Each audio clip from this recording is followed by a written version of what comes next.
5 unexpected signs you're a dark chosen one. This changes everything.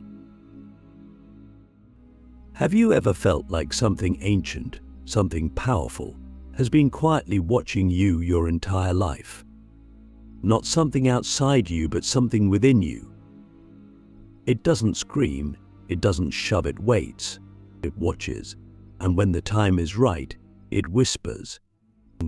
That whisper, that subtle pull when the world is asleep and you're alone in the dark, might just be the call of the dark chosen one. Now, before we go further, let's get something straight. Being a dark chosen one isn't about evil. It's not about wearing black robes or casting curses. It's about carrying a sacred burden of fire that doesn't burn out but burns through. You're not here to play by the rules of light and love that are easy to digest. You're here to question, to dismantle, to rebuild, and to walk a path so rare and misunderstood that even spiritual communities often reject it. Click subscribe to this channel to get more profound spiritual lesson. So how do you know if this calling is yours? The first unexpected sign is that you've always felt like an outsider, even in spiritual circles. You may have tried yoga classes, meditation groups, sacred retreats, and yet something never clicked. You were there, but not of there. While others seek bliss, you've quietly questioned the very nature of it. You've looked at smiling gurus and thought, there's something missing here. You've had visions, dreams, or silent knowings that what everyone else was calling awakening was just a layer of the truth. You felt like you were born for something deeper, darker, and more real, but you couldn't put it into words. Ask yourself this: have you ever felt like your soul is older than the sun, but more tired than the stars? If your answer is yes, you might be touching the first layer of your truth. The second sign is that chaos follows you, but not because you're reckless. It's because your energy shakes foundations. You walk into a room and suddenly old dynamics crumble. Friendships shift. Truths get exposed. People either love you intensely or fear you inexplicably. You've probably been blamed for things you didn't do, or you've been the scapegoat for deeper dysfunctions. Why? Because the dark chosen one doesn't just live in truth, they embody it. Truth is volcanic. It erupts. It destroys illusions. You didn't come here to soothe the world, you came to wake it up. You see, the universe doesn't choose the gentle to carry the sacred flame of darkness, it chooses the resilient. The ones who were broken but never bowed. The ones who faced betrayal and still chose to love, just not in the way the world expected. If you've lived a life where your pain became your teacher and your wounds began whispering wisdom, then you've already started walking the path of the dark chosen. But here's where it gets really interesting. The third unexpected sign is that you've had moments, strange, isolated moments where time bends. You'll be in conversation and suddenly see beyond the words.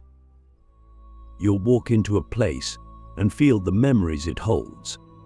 You'll dream of places you've never been, but wake up with the scent of the soil in your nose. These aren't just coincidences. These are echoes. The dark chosen often carry soul memories that span lifetimes, dimensions, and realms. But unlike the light chosen who remember temples and ascension, you remember the fall, the time when gods wept, the time when angels rebelled, the time when truth fell like thunder, and you were there watching, maybe even participating. What would you do if you found out your soul was once part of something that broke the very laws of heaven? This is not fantasy. This is the hidden history of your spirit. Many dark chosen were once warriors of light who questioned the divine order. Not because they were evil, but because they were deeply loyal to something truer. They saw the cracks in paradise and chose to walk into the shadows to understand what the light had forgotten. That's why your life has been marked with suffering, not as punishment, but as preparation. The fourth sign is that your intuition doesn't feel like a gentle nudge, it feels like a command. When you know something, it's not a suggestion. It's a truth. You've probably ignored it before. You've doubted it, but you didn't. And every time you did, the consequences were sharp. That's because your soul is trying to teach you sovereignty. The dark chosen don't follow, they lead. But to lead, you have to trust yourself so deeply that even when the world calls you insane, you stay rooted. Your knowing might tell you to leave people, jobs, entire lives behind. And when you do, something strange happens, your power rises. Have you noticed that every time you finally obey your inner voice, things start aligning in a way that feels almost supernatural? You were never meant to depend on external validation. You were meant to become a force so clear, so precise, that the universe adjusts to your clarity. That level of power is terrifying to some. That's why people will project onto you. They'll call you arrogant, cold, intense. But in reality, you're just awake in a world that's still dreaming. And here we come to the fifth, perhaps the most unexpected sign. You are both the storm and the shelter. You have a duality that confuses even you. One moment, you're fierce, unrelenting, a mirror to others' shadows. The next, you're deeply compassionate, holding space for the broken. This conflict used to tear you apart. You wondered if you were bipolar, unstable, too much. But listen closely. This is not disorder, it's design. The dark chosen one is a paradox. You are the sword and the salve. You destroy what is false so that what is true can be born. And that power is rare, sacred, and terrifyingly beautiful. But it comes with a price. You don't get to escape your shadow, you must marry it. You don't get to bypass the world's pain, you must feel it. You don't get easy answers, you must become the question. So let me ask you this now. If the universe trusted you enough to send you into the darkest places, what does it know about you that you've forgotten? Sit with that. You didn't stumble into this video by accident. You were summoned. And maybe, just maybe, this is the moment your soul has been waiting for, not to become someone new, but to remember who you've always been. The secret power of pain, why your suffering was never random. Have you ever looked back at your life and wondered why your path has been laced with more pain than most? Why your heart seemed to break at a younger age? Why betrayal found you before you understood trust? And why your nights often felt longer than your days, even when the sun was shining? If you're honest, there's a pattern, and deep down, you know it's not random. Pain has been one of your oldest companions. But what if I told you it was also your greatest teacher? The dark chosen one is not born in temples or on mountaintops, but they are forged in fire. And pain is the forge. It carves, shatters, strips, and burns away everything that is not essential. Not because the universe hates you, but because it trusts you. It trusts you to endure what would break others. It trusts that you can walk through devastation and come out not weaker, but wiser. But think about it. How many people do you know who would have collapsed under the weight of the things you've survived? And not only did you survive, you transformed. Yes, maybe slowly. Yes, maybe painfully. But you didn't stay broken. You became something else. The truth is, the dark chosen ones are initiated not through love, but through loss. They are not called by comfort, but by chaos. You were not selected to live a normal life because you were never meant to fit in, you were meant to break out. And the breaking had to happen early because the universe needed you awake. Not just spiritual influencer awake, but battle-tested awake. The kind of awake that can sit in a room full of lies and feel the truth humming in your bones. The kind of awake that doesn't just read sacred texts, but remembers them before you even turn the page. But here's where most people get stuck. They think pain is punishment. They think suffering is a sign of failure. But what if suffering is sacred? What if it's an alchemical process, one that purifies, not punishes? Look back at your darkest moments. The heartbreak that shattered your identity. The betrayal that made you question your worth. The loss that made you question life itself. At the time, it felt like death. But when the ashes settled, didn't you notice something new? A clarity, a strength, a deeper compassion, a sharper intuition. You were recalibrated by the pain, transformed. You saw things others couldn't see. You felt deeper. You began to understand people not through their words, but through their energy. And that's when the real journey began. You see, the dark chosen don't just heal for themselves. They heal to become healers of realities. But your pain wasn't just about you. It was ancestral, generational, cosmic. You were chosen to feel it all because you were capable of transmuting it all. And in doing so, you don't just free yourself, you free timelines. You free the silent suffering of your bloodline. You liberate the energy that's been trapped in fear for centuries. That's why your pain has always felt deeper, heavier, more ancient. Because it is. But here's the twist. The more you resist your pain, the more it mutates. The more you suppress it, the more it controls you. That's why many dark chosen ones go through years of depression, addiction, isolation, even suicidal thoughts. Not because they're weak, but because they've been trying to carry divine fire in a human body without guidance. No one taught us how to process pain as power. No one told us that our wounds were portals, that our grief was a gateway, that our breakdowns were initiations. So let me ask you something deeply uncomfortable but necessary. What would happen if you stopped running from your pain and started listening to it? What if your pain was not an enemy but a messenger? What if the ache in your chest was not a void but a seed, waiting for you to surrender so it could bloom?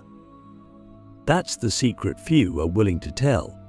Pain is not the opposite of purpose. Pain is the path to purpose. And the dark chosen ones. We are not here despite our suffering. We are here because of it. We are the ones who walked through fire and came back with water, who lost everything and realized we were everything, who were abandoned by the world only to discover we are the world. So no, your suffering was never random. It was precise, sacred, initiatory. And now that you know this, the question is no longer, why did this happen to me?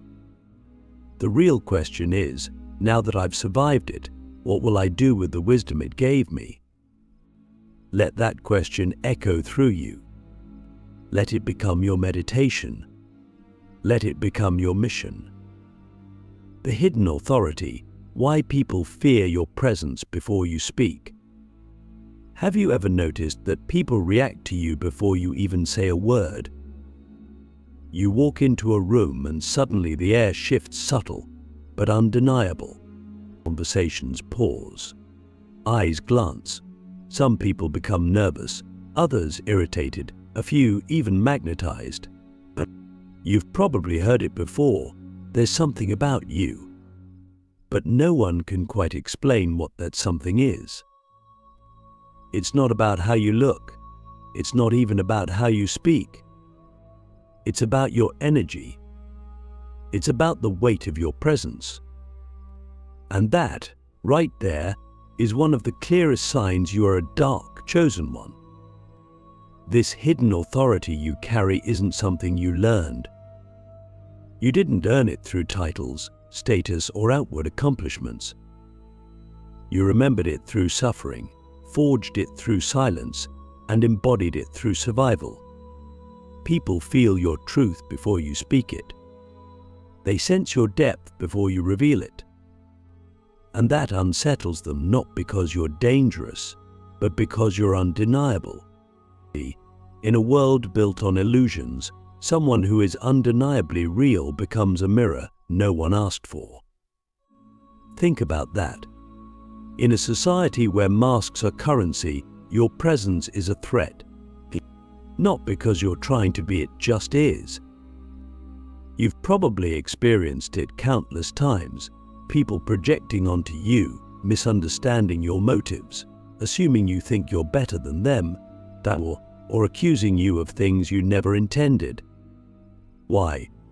Because your energy confronts them with parts of themselves they've spent their lives avoiding. You don't even have to speak. Your silence is loud. Your gaze is surgical. Your vibe exposes the truth, and the truth is rarely welcome. But here's what most don't understand. You didn't choose this. You didn't wake up one day and decide to carry this energy. It chose you, or rather it awakened within you. Because at some point in your life, you stopped pretending. You stopped shrinking. You stopped trying to be liked. And in that moment, maybe after a heartbreak, maybe in the middle of solitude, maybe during a breakdown, you decided to be who you are, fully, fiercely. And the moment you did, your energy began to broadcast a frequency that others can't ignore. That frequency is ancient. It's the echo of lifetimes where you've been a truth teller, a seer, a disruptor. And even if you're not conscious of those memories, others feel them. That's why even strangers sometimes react to you with defensiveness or awe. They're not reacting to your current self, they're responding to your soul's memory. They sense that you've seen things, known things, done things beyond the ordinary. And whether they admit it or not, part of them respects you deeply, while another part feels threatened by what you represent. And here's the paradox. Many of us who carry this hidden authority still doubt ourselves. Because we've been gaslit by a world that fears its own awakening. We've been told we're too much, too intense, too serious, too deep, too sensitive. But what if those were never flaws? What if those were your signature codes? What if the very things you were told to suppress are the exact things that prove who you are? Let me ask you something daring. What would happen if you stopped apologizing for your energy? What if you stopped dimming your light to make others comfortable in their shadows? What if you fully owned the impact you have, not out of ego, but out of alignment? Because here's the truth most people won't tell you. Spiritual power doesn't need permission. It doesn't ask for approval. It doesn't perform. It radiates. And the dark chosen ones, we don't shine like the sun, we pulse like the storm. We don't blind with light, we awaken with presence. And that presence may not be liked by all, but it will be felt by all. So if you've ever wondered why you attract intense reactions, why people either cling to you or avoid you, Why friends sometimes fall away without explanation. It's not personal. It's energetic. Your frequency is incompatible with inauthenticity. And that's a gift. A rare one that can't be taught or faked. But with this gift comes responsibility. You can't use your presence to manipulate. You can't weaponize your wisdom. You must lead by vibration, not domination. And to do that, you must stay grounded in humility, even as your power grows. Because the true dark chosen ones are not arrogant, they are accountable. They don't need to prove anything. They are the proof. So the next time someone looks at you with confusion, admiration, or fear, remember this: they're not reacting to your personality. They're responding to your soul signature. They're feeling the authority you carry in silence, the truth you embody without speaking, the revolution you represent without trying. And your only job is to keep radiating. The final awakening, becoming the architect of the new reality. There comes a moment in every dark chosen one's journey when the silence becomes unbearable. Not the silence of the world, but the silence within. It's the quiet that follows the collapse. The stillness that arrives after ego has been stripped, illusions burned, and identities shed like old skin. It's not peace. Not yet. It's the void. And in that void, there is only one question left. Now that I know who I am, what will I build? Because make no mistake, this is what it was always leading to. Not just awakening, not just remembering, but creating. You were never meant to awaken just to sit in stillness. You were meant to become an architect of the new reality. You didn't go through everything you did just to survive. You went through it because you were being trained to shape worlds. You see, the dark chosen one is not just a spiritual identity, it's an assignment. You are here to disrupt systems, to bring endings where falsehoods have reigned too long, to birth new paradigms through your very existence. The way you speak, the way you love, the way you walk through the world. Your life itself is a code, a frequency that unlocks what has been buried in others. You've probably already noticed it. People change around you. Not because you're preaching, but because your being sends signals their soul can't ignore. But this final stage of the journey demands more than awareness. It demands action, conscious, sovereign, aligned action. It doesn't mean climbing a mountain or starting a movement, unless that's your path. It means living in such deep integrity that every step becomes a declaration of truth. Every choice becomes a spell. Every breath becomes a prayer. You are not here to blend in. You are here to anchor something that has never existed before. And you don't need to know all the steps to start. You just need to trust the pull, that nudge to create, to speak, to lead, to leave, to love differently. That's your soul blueprint activating. Don't wait for the world to validate your mission. Most won't. They're still dreaming.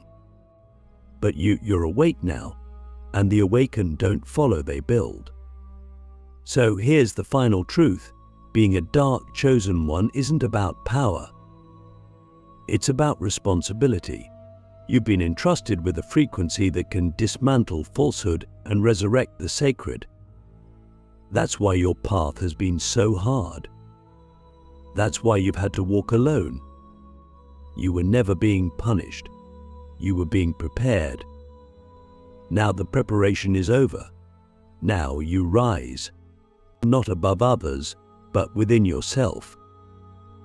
You rise as a lighthouse, a disruptor, a guide, a living bridge between dimensions. and the world may not understand you, but it will feel you. And those who are ready, they will remember because of you. So I'll leave you with one final question. One that only your soul can answer. If you stopped holding back, if you truly embodied everything you are, what reality would you create? That's not just a question. That's your destiny.